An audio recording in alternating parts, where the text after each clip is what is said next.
How do you find the lateral area of a cone? The equation is lateral area equals 1/2 of the perimeter of the base times the slant height. So that's going to be 1/2 times 2 times 5 times 2 times 3.6, which is the slant height. We found that using the Pythagorean theorem. So once you multiply that all out, you get that your lateral area equals 7.2 inches squared. This is how you find the lateral area of a rectangular prism. Your formula is perimeter times height, so you would therefore do 8 times 12. So your lateral area would equal 96 inches squared. This is how you find the surface area of a pyramid. So the formula is 1/2 times perimeter of the base times lateral length plus area of the base. So when you plug numbers in, you get 1/2 times 16 times 5 plus 16. And the surface area equals 46 inches squared. The midpoint formula.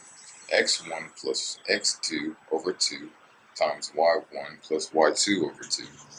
So you plug in your X1 and Y1 here, and your X2 and Y2 here, and you get out your midpoint. This is the distance formula. The square root of X2 minus X1 to the power 2 plus Y2 minus Y1 to the power 2. So when you plug it in the formula, you plug in your X1s over here and your X2s over here, then you square root, that'll be your answer.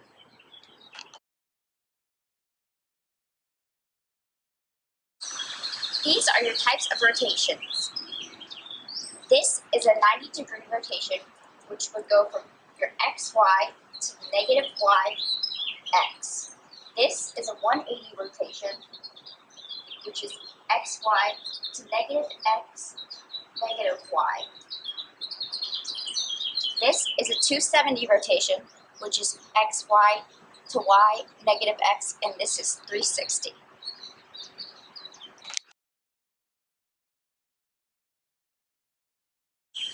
This is your reflection over the x-axis. So you go from A to A prime, B to B prime, and C to C prime. This is your reflection over the y-axis. Point B is 4 units above the x-axis.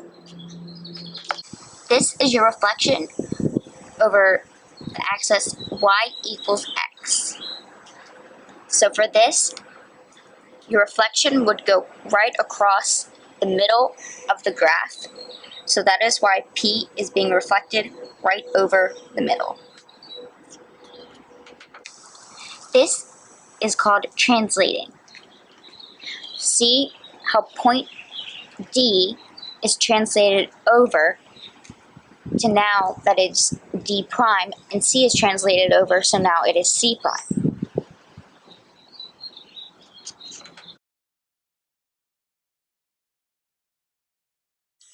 This is how you find the area of a circle. Your formula equals A equals pi r squared. R is your radius, and if I input here that r equals 2, and you see here that your r, which is your radius, is the blue line, you get that your area is approximately 12.57. This is how you would find the area of a triangle. Your formula would be A equals 1/2 base times height, and on here they have it as A equals height times base divided by 2. So if I put in here for B 2 for the base, well, let's put this as 4, and then we'll put the height as 2, you'll get that your area is equal to 4. This is how you would find the area of a rectangle. Your equation would be A equals W times L, which is W is width and L is length. So for length, I'm going to put in the length as 4, And you can see down here that the length is highlighted in blue now. And now I'm going to put in the width as 8. And you can see here that the width is highlighted in blue. And when you multiply those two out, you get that your area for the rectangle is 32.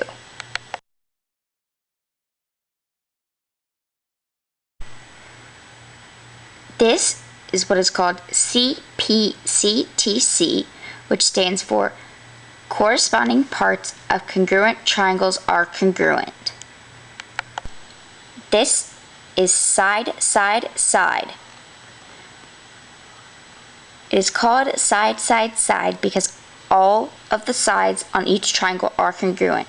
So this side is congruent with this side is congruent with this side, and this side is congruent with this side, and you can see that by the number of tick marks each side has. The side that it is congruent to has the same number of tick marks. This is angle side angle, and the reason it is called this is because angle A is congruent to angle X. This side is congruent to this side, and angle B is congruent to angle Y. Now this is a little different than side, side, side because all three sides are not similar. This is SAS, which stands for side angle side. This side is congruent with this side.